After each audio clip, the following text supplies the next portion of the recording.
If you are like me, have you ever wondered why is it that certain companies just understand marketing and others just really fall flat? Well, today we're going to learn, and all this comes to you from Seth Godin's book, This is Marketing.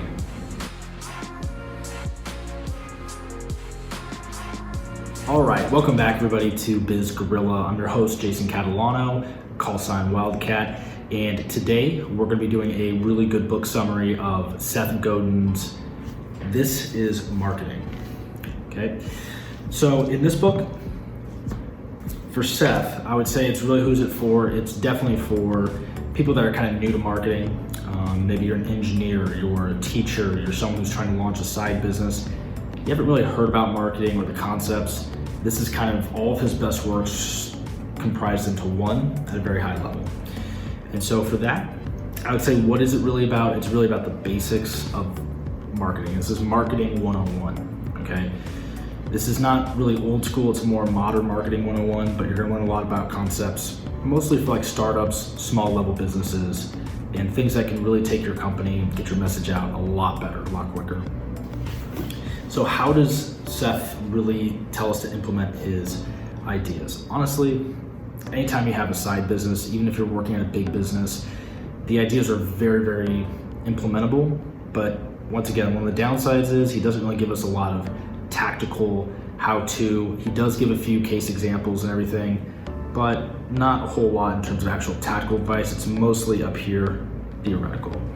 So where do we really see it? We see it really in any small business, any kind of new business that you see, something like Huel, something like Black Rifle Coffee Company, Gymshark.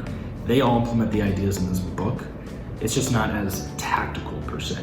So for Seth, his big idea in this book is that fundamentally marketers like us don't necessarily use consumers to solve our problems. It's the other way around. The big idea is we solve the customer's problem.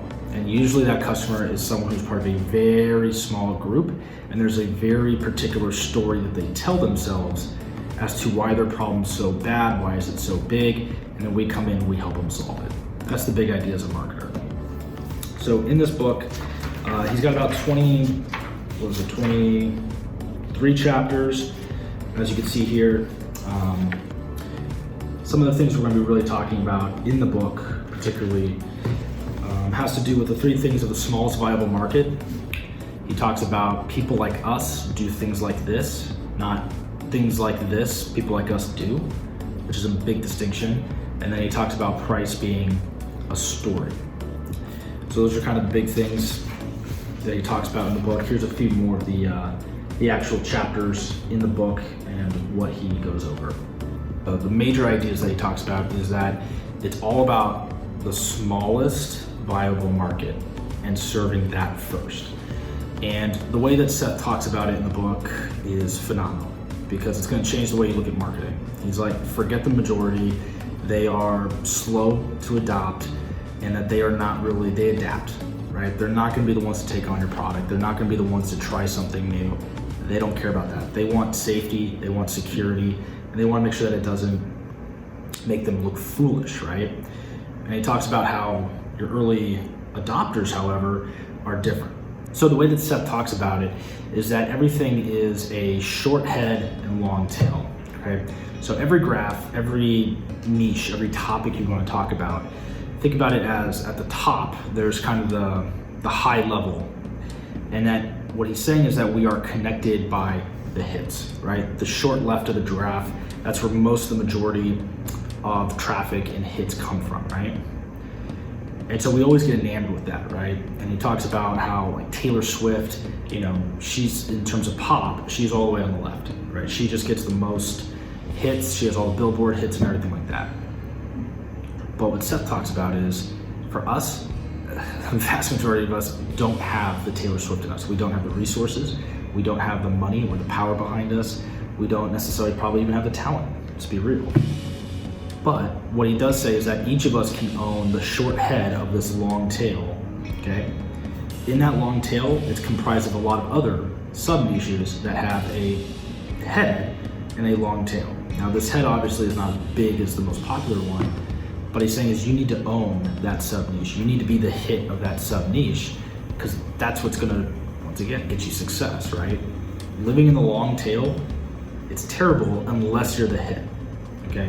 And he talks about how like the Grateful Dead, this is what they lived on. They had one Billboard hit, but they said, you know what, we're not gonna try and be a pop rock group. We're not gonna try and do the traditional 2-3 minute radio hit. They went a complete different way. They said, you know what, we're gonna be kind of a hippie rock band. We're gonna do a lot of live concerts. It's gonna be a little different than normal. And that we're gonna make our money by being the hit in terms of long form hippie rock. And surprisingly in the book, he says, you would think, okay, you might be able to make a few $1,000s off that. Not a lot of people are gonna join. And they didn't. They honestly didn't get a lot of followers. But what they did have was 1,000 true followers. And he talks about in the book how they had these hardcore followers that over time, the Grateful Dead has made over $450 million, right? It works, okay? You can make a good living. You can do really, really good business if you're the hit in terms of one of these sub-niches.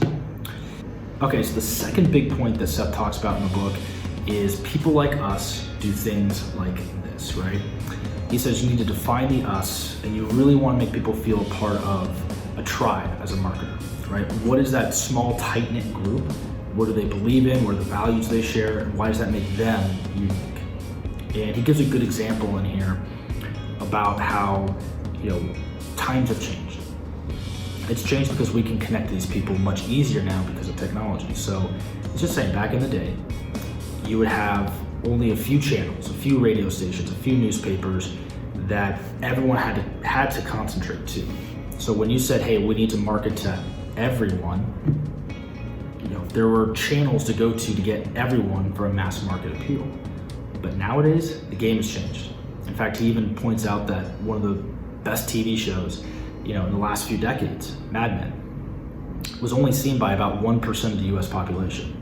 And yet it's critically acclaimed, it's talked about, people know it. Maybe they haven't seen it, but they know it. 1% of the population has seen it, and it's wildly successful. And so what Seth is saying is that no more do you go towards the average, no more do you go towards everyone. You have to really think about what is that small niche market and what is the us. What do we believe? And 99% of the population is not going to agree with it. That's perfectly fine, right? Because if you eventually want to get customers, they have to believe in you. They have to believe with a lot of passion, a lot of energy. In fact, one of the best companies that's doing that right now is Black Rifle Coffee Company.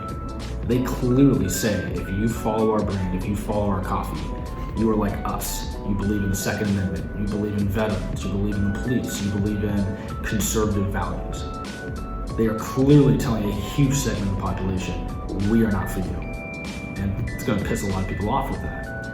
But you gotta be okay with that, because you have to define who us is. Another good part in terms of the us is this insider-outsider dynamic, right? Are you in the club? Are you out of the club, right? Elite versus exclusive. And one of the best examples I think of this from great marketing is Donald Trump, okay? He clearly understands insider versus outsider, right? We saw it with Bernie Sanders, right? Insider, outsider. He clearly was saying that he is an outsider in terms of ideas of the establishment. Donald Trump literally said, I am an outsider of the system. But people can gravitate towards that. People feel as if their lives aren't meaningful, that it's not purposeful, and they're looking for tribes that can bring them that type of purpose. So always think, how do you define the insider? How do you define the outsider? Okay, so the third part has to do with price is a story. And this is a great point that Seth brings up, is that when you're first starting out as a brand, as a company, you can't compete on price. Okay, if you come out and you try and compete on price and say, you know what, we're just gonna drop the price to get sales, people are gonna look at you and they're gonna think you're cheap. They're not gonna trust you, right? They're gonna say, well, what real reason should I buy over you as a cheap brand over just going to Walmart, going to Target, right? If people want cheap, they're gonna go to Walmart, they're gonna go to Target, they're gonna go to the local supermarket. They're not gonna go to you. They go to you specifically because you fulfill a story. You're gonna give them something that is more than just what it does. You fulfill a story for them, right? And part of fulfilling the story is what virtue signifies. Going back to Black Rifle Coffee Company, they do a great job of this, right? Their story of the American warrior, right? Whether it's a police officer, whether it's an EMT, whether it's a firefighter, whether it's a, military veteran, they fulfill the story that, hey, when you buy this coffee, you're supporting them. You are part of the effort supporting them, okay? And people are willing to pay a price, a little bit more of a premium to them to say, you know what? That makes me feel good that I am supporting it. It makes me feel good that I'm a part of this tribe that believes in these specific things, specific values. And so once again, you have to charge more. It's a signal, right? Part of it's also a signal to the community that, hey, we're charging you more and you're gonna get more, okay? Once you start lowering the price, I get profit maximization, all that, but from a human psychology perspective, when we see things a little bit higher price, we think it's gotta be better, right? So you definitely wanna think about, how do I raise my prices in the modern era for a very select few people, and then justify them. Why should they go pay that price? The other thing I thought was really, really interesting was he talks about how free is so enticing. It's not gonna make you money, but if you want your ideas to spread, you gotta give things out for free, okay? If you're Black Rifle Coffee Company and you want to sell more coffee, guess what? Give the coffee out to super users or something. Tell them, right? You want to condition the customer what it is you want them to say about your company. Give out free samples, and then there you go. It's free. It's risk-free for people to try the coffee. If they don't like it, they move on. If they really like it, they're gonna buy from you, or they may promote it themselves. So he's just saying that free, you can't do this continually. At some point, you gotta make money, but your ideas will spread. Your brand will spread with free, right? But if it's too much free, people are gonna start lowering your brand value. So that's what he means by price as a story. You wanna keep your price really high, give them a little sample, let them try it, and then justify why they need to pay that premium price for your brand, your product. All right, everyone, so that is the book summary of This Is Marketing. If I had to give an overall grade, I'd probably give this book 95. It's a solid A. Definitely if you're someone who's trying to get into marketing, you're trying to understand the basics of marketing in the modern era, I would pick up this book right away, skim through it, start formulating some of the ideas yourself. And so with that, go ahead and click on the subscribe button if you want to get more business book reviews and upgrade your business knowledge. This is Jason Catalano signing off.